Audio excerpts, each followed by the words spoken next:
RWTH Aachen is one of the leading universities for engineering sciences in the world.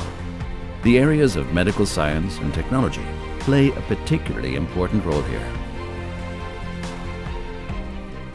Professor Lampert's research group at the Institute of Physiology, with a focus on neurophysiology, is tackling chronic pain with an innovative technique using stem cell-derived nerve cells. Induced pluripotent stem cells from chronic pain patients are converted to human nerve cells in the lab. These carry the genetic code of the persons affected and thus allow mutations and other errors to be examined directly in these cells.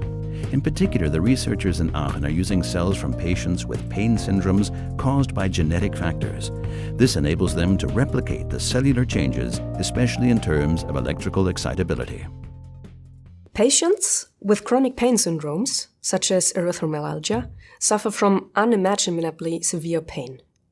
They describe the pain during attacks as feeling as if someone were pouring hot lava over their skin.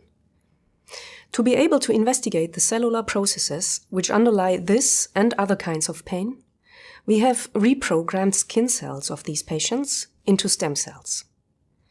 With the aid of substances that change certain signaling pathways in these cells, we are now able to produce neurons from these stem cells which react to painful stimuli in the skin, for example, to heat. Information about potentially painful stimuli is passed via electrical signals along the nerve cells to the brain, where they are then detected. These electrical signals can be measured with the patch clamp method. Very fine electrodes are placed directly onto the cell bodies of the neurons, and the electrical activity of the nerve cells is then measured. In this technique, we place a very fine recording electrode directly onto the cell body of the neuron, as we can see in this picture. Now, using electrical stimuli, we can induce a so-called action potential, or a nerve signal. Here in this picture, you can see such an action potential.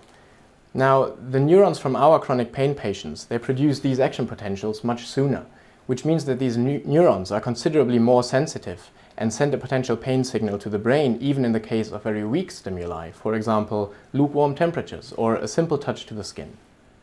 Many mutations that lead to chronic pain are found in the gene of the voltage-gated sodium channel. This is a protein which is key for generating electrical signals in the nerve cell. If a patient carries such a mutation, this often leads to the nerve cells reacting to very weak stimuli. We are able to show that this hyperexcitability in the patient cells is quite marked. This study, and others like it, suggest that the sodium channel plays a very central role in human pain perception.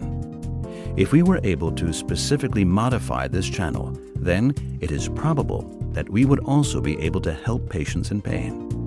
The researchers in Aachen are using a spider toxin, with which they have already been able to successfully influence the cellular changes in the neurons of patients.